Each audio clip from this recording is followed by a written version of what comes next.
Okay, great. Good afternoon, everybody. Thanks so much for taking the time to be here. We're really excited to welcome everyone who's interested in learning more about the DC Justice Fellows Program, which is going to be launched next fall.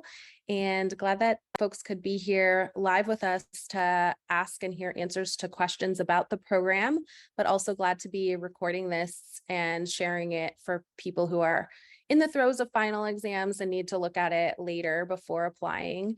So thanks everyone for making the time. We are going to stick to the 30 minutes, if not shorter than that, just to give a quick overview of what we have been doing so far and what we envision for the program in the future. And we'll start with just introducing the DC Justice Lab team. So I'm Patrice Sultan. I'm the executive director of DC Justice Lab and the founder, and I was a professor of law at the George Washington University Law School when DC Justice Lab started. And I will pass it to Nike. Hi, everybody. My name is Nike Sabina. I am the Director of Policy here at DC Justice Lab. And before that, I was a guardian ad litem for children in foster care here in DC. And I'm going to pass it to Emily. Good morning. My name is Emily Cosmatis. I am the Director of Government and External Affairs here, which means that it is my job to help get all of your wonderful ideas from policy into actual law and implemented. My background is in prisoners' rights and reentry services and disability rights. I will pass to Caitlin. Hi, everyone. I'm Caitlin Holbrook. I'm a policy advocate and research associate at DC Justice Lab. I assist the attorneys with designing campaigns, doing legal research, and helping with legislation. Most of my work is focused on the DC jails, however, but I assist with everything. And I'll pass it to Iris. Hi, everyone. My name is Iris Benson-Sulzer. I'm the special assistant to the executive director. I was actually also formerly an intern here back in 2020. And so I'm in charge of strengthening, implementing administrative processes and managing a lot of communications and things like that. And I'm going to pass it to Ruby. Hi, I'm Ruby. I'm the newest member of the team. I'm the design strategist, and I joined back in October. So basically, I've just been working on the website, graphics, one-pagers, and things like that. So basically helping out in all the projects. Yeah. And is that everyone? Yeah, that's everyone. Thank you. Well, great. So I'll tell you guys a little bit about DC Justice Lab and how we got started, and Caitlin's going to help me share more about what we've been working on so that you guys can get a feel of the flavor of the work that we do. So you may already have sort of seen some of our projects online on the website or on our social media channels, but we started the summer of 2020 without me planning to launch an organization at that time, in part because students like Katrina, who you'll hear from shortly, were really interested in doing something meaningful about policing reform that summer. And so along with other students who were in her adjudicatory criminal procedure course, and along with students that they recruited from the Criminal Law Society and other organizations, they really took on a really serious project to figure out how do we come up with something localized to DC that will make a difference in people's everyday lives. And it was really the students' work that was motivating me to continue working on this project, which was really just a volunteer project at the time and has now turned into this nonprofit organization that you see in front of you today. So we've expanded our work to include really the full spectrum of the criminal legal system beyond policing. And Caitlin can tell you a little bit more about what some of those projects have included. All of them have had student involvement at some point along the way. Yeah, so we focus on 3 buckets: policing, prosecution, and punishment in the district. In February, we had a safety summit, which we revealed our policy agenda, which had 18 bills, all within those, policing, prosecution, and punishment. Some of those, specifically the provisions we're working on, are search warrants, limiting consent searches, developmentally appropriate Miranda rights. We work on food in the jails, oversight, solitary confinement, and then on prosecution, the revised criminal code, as well as record sealing and expungement. So quite a vast array, as Patrice said, across the entire criminal legal system in DC. Thanks, Caitlin. And we'll have plenty of time for people to ask questions along the way, but if anything comes up or comes to mind, you're welcome to put things in the chat in real time as well. And we'll make sure that we're able to answer everything for those of you who are here with us. And with that, I'd love to introduce Katrina. Can you tell everybody who you are and what you do now, and what it was like being a student director of DC Justice? Yeah, sure. Hi, everybody. My name is Katrina Jackson. Right now, I graduated GW Law in 2021, and then I've been clerking for the past 2 years. Right now, I'm at a federal court in DC. Not in DC, I'm sorry, in New Jersey, a district court. And I really enjoyed my clerkship experience thus far. And then, like Professor Sultan said, I, along with other students in her adjudicatory criminal procedure class, were really, motivated by the outcry for reform during summer of 2020. And we kind of just propelled this idea to kind of create, tangible, like, legislation reforms that could be implemented within the DC community. And I really speak so fondly about my time with DC Justice Lab, just because, one, it was kind of my first real exposure to doing policy advocacy as a law student, which is really rare to do throughout, as specifically throughout my law career. And then just as I progress professionally, it's something, employers are always asking about, just because it's not something that's always advertised as a law student. And it's something that's really tangible that you can say, I've did this type of research and these are why I made these policy recommendations. So in terms of a work product, I always talk about the work products I developed with other students at DC Justice Lab. And then to just give some context, I and other students worked on a more mature Miranda rights, and we just essentially called for greater protections for children that are facing police encounters, and what increased protections we can advocate for them regarding their encounters with police. And it was a really collaborative effort in terms of we worked with professors at Georgetown. We also worked with other legal professionals in different organizations, and it was just a really wide opening experience, because the wealth of knowledge that everyone had was just really targeted and focused. And, throughout this experience, I was also able to testify before DC Council. And that was something I never imagined doing as a law student. So that was also a really rewarding experience. And, just being passionate about this work and, seeing where it's progressed is truly amazing. So that was kind of in sum what I did as a student director. Thanks, Katrina. I shared your report that you and Lexi wrote in the chat, and just so everyone understands, this proposal was then actually introduced by a lawmaker here and is pending in front of the DC Council. So although it takes longer than I would like for things to move through the legislature here, it is really cool for the students and young attorneys who have worked with us so far to actually see the things that they're working on moved into law here. And so that's really what's exciting to me about the fellowship program. Katrina, is there anything you want to add advice-wise about which areas of coursework or other preparation you think would be helpful to someone who wanted to spend a year doing policy work on the criminal legal system in DC?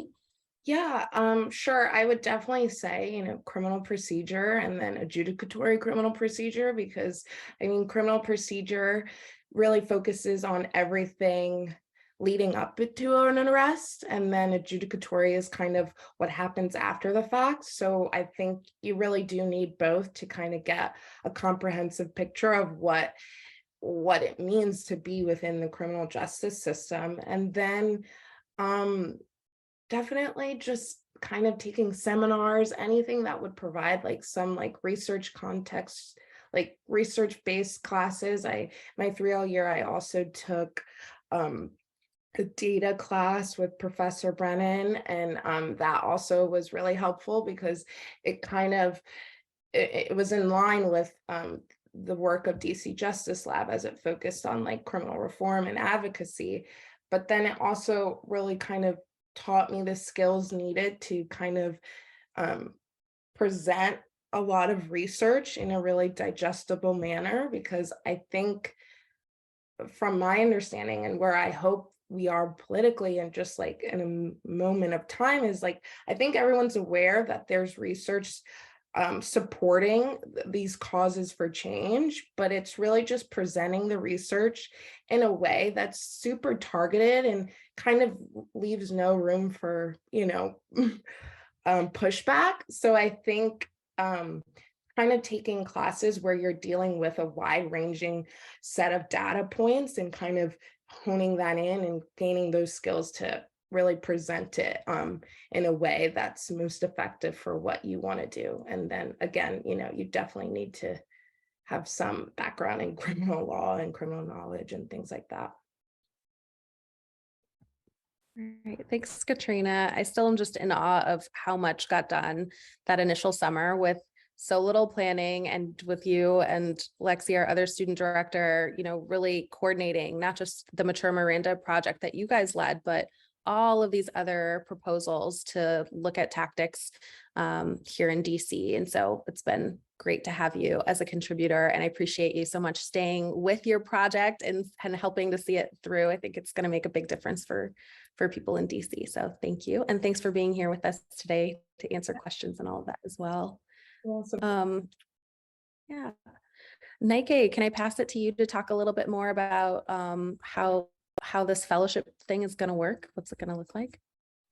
Absolutely. So I introduced myself earlier, but I realized I didn't give you any idea of what it means for us, for me to be a director of policy. So I'm going to start there. And basically, I try to keep us on mission. I try to ensure that we're always community focused and we're doing our work with integrity, which is sort of just like a guiding lens through which we do all of the sort of traditional policy work. I will be the direct supervisor for the fellows, but all fellows will be working with basically all of our staff and consultants as well. So we have, as you can see, a small but mighty staff, soon to grow with fellows, of course, but we also work a lot with consultants, including, for example, for our comms team, they're outside consultants, and fellows would likely be working with them pretty closely. And then we work, so the fellowships are designed so that the fellows would do pretty much anything like a policy council would do, right? So you will be taking the lead on your campaigns if you join us. And the campaigns are pretty comprehensive because we don't want to just limit the options of how to advocate, how to build support for different campaigns. So they're really sort of issue specific, but they can include strategies and tactics like, well, everyone would include strategies and tactics like legal research, legislative drafting reports.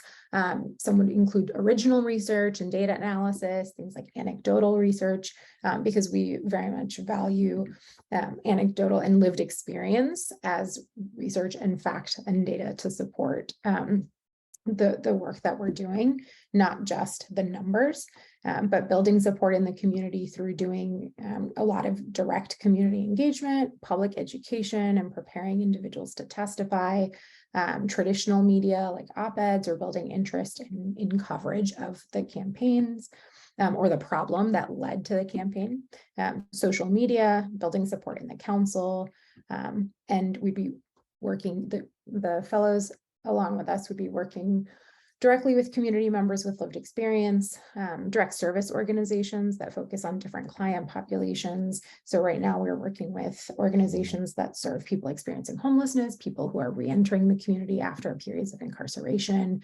youth in the district. We also work with like local artists. If you've spent any time on our website, you'll see that we very much appreciate all the work by Trap Bob, the local artist who designed all of our website work.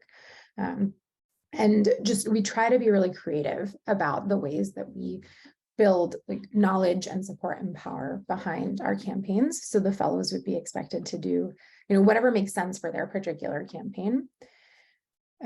So yeah, I think if I'm remembering correctly, you'd have one campaign that exists and then one new one, right, Patrice? So 2, yeah, throughout your year.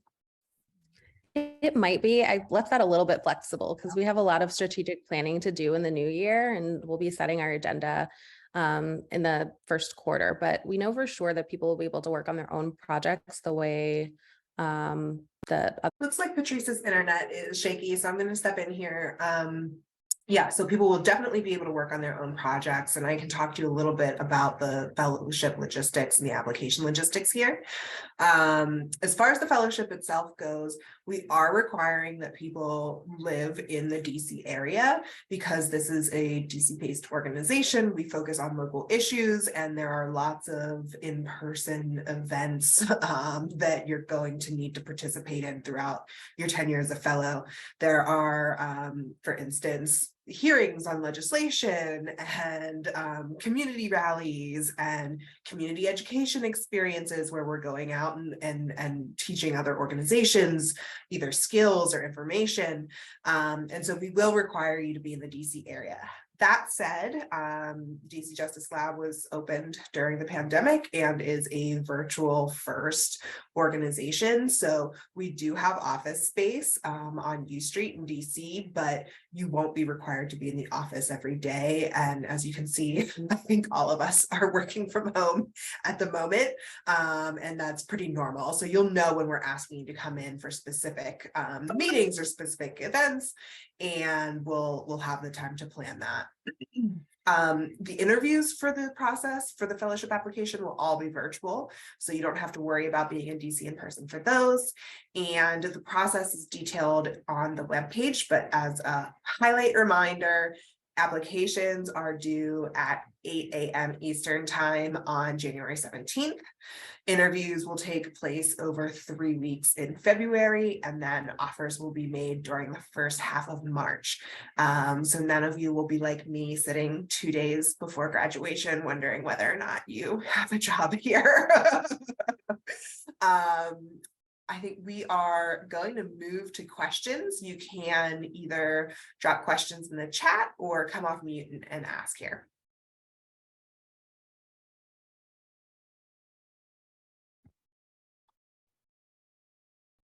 I'll just add while we're waiting for people to jump in. One thing that's really special to me about the fellowship program and an important part of the focus is to make sure that young lawyers who are interested in public interest and movement lawyering careers have the support that they need beyond the fellowship. And I know that there have been calls from all of the students that I've talked to at all of the 6 law schools in the DC area, at least, that more support is always needed for students who are interested in public interest careers, and not just learning how to get those jobs, but learning how to excel when you're there. And that is something that we're going to be very deliberate about in the fellowship program as well. So I'm excited that it's, going to be designed in this vocational training way, but also in a way that helps with those professional development opportunities that might be lacking, and hopefully we'll be able to help there. I just had a quick question about the application. This is very much logistical. So it's not on a rolling basis, then it doesn't matter if you get your application in earlier necessarily, as long as it's in by the deadline, then you're fine. Okay. Yep, that's right. Thanks, Chelsea. I had also kind of a logistical question.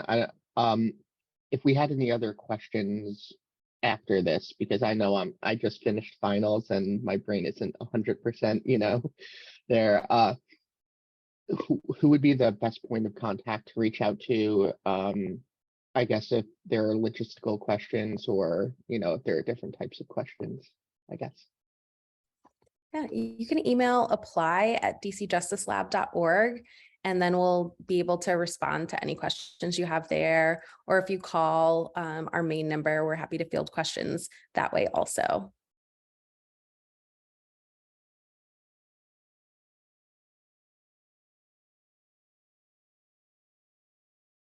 Great. Well, this time really is for you all to ask questions if you have them, and we won't hold you just for the sake of holding you, but I hope that you will help us spread the word about the fellowship opportunity and get as many 3Ls and 2022 grads aware of the opportunity as possible. We're really looking forward to it and super open to ideas that you have to share with us. If there's anything that you want to tell us, would be great for us to consider as we're doing this planning for our initial cohort. Happy to hear those pieces of advice as well. So I could stop the recording for now. I'll stay on until 12:30 in case there are any other questions that come up or other input that anyone wants to share. But thank you all so much for being here. Appreciate it.